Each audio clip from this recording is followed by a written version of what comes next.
Mais une personne est allée. En France, il a fait une semaine. Il a été changé. La France l'a changé.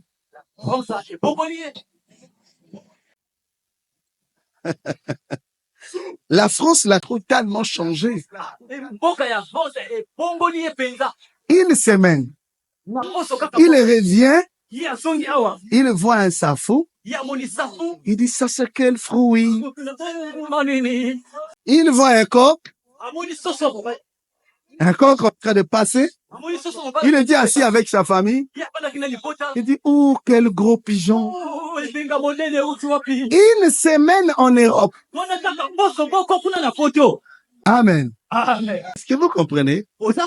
Mais ces choses-là, pour lui, s'il les recherche, il entrera dans le péché pour avoir ça. Mais toutes ces choses que nous voyons, si nous reconnaissons que Dieu nous les a données et nous a placés au sommet comme dominateurs, rien ne nous conduira au péché. Ce n'est pas le fait que j'ai une voiture, que c'est pour cette raison que je vais entrer dans le péché. Non. Conduire, ce n'est pas... Moi, j'ai dit, pour moi, excusez, ça dépend de vous. OK? Conduire, ça dépend de moi. Moi, je dis, conduire, c'est pas un boulot.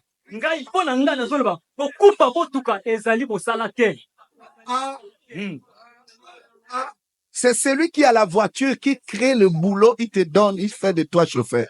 Mais s'il veut, il peut conduire seul.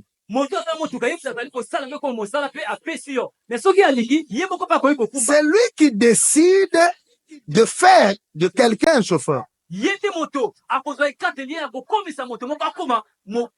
Ou lui-même est chauffeur comme le pasteur Baron.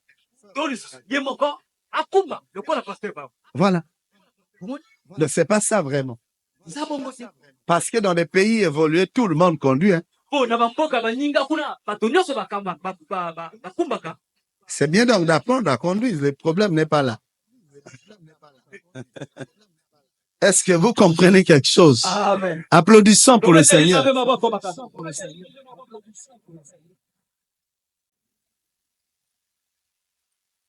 Est-ce que vous comprenez cela bien? Le travail, c'est un don précieux. C'est un trésor pour ta vie. Et c'est par le travail que tu gagnes tout. Et parce que tu as gagné, que tu vas découvrir l'abondance. Donc, il faut que tu travailles. Cesse de compter sur des paroles en l'air. Il faut que tu fréquentes pour travailler. Cesse de vivre là dans un chômage que toi-même tu as créé. Pour moi, le chômage ne devait pas être. Parce que je sais que dans la Bible, le Seigneur Jésus était charpentier.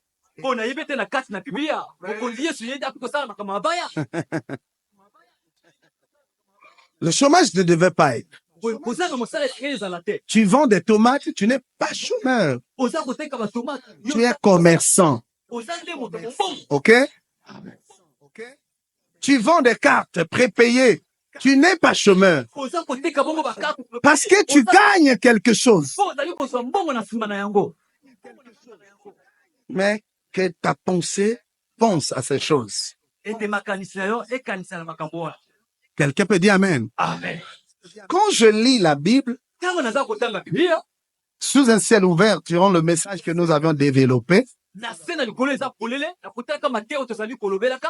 quand tu es branché à ce message et tu laisses Dieu te parler profondément par rapport à ce message, tu vas découvrir que de la Genèse jusqu'à l'Apocalypse, le royaume de Dieu a toujours été comparable à un précieux trésor, à une richesse. Quand le Seigneur voulait parler aux hommes, il est parlé en parabole et il croyait toujours que le royaume des cieux est semblable à un trésor ou à une sémence.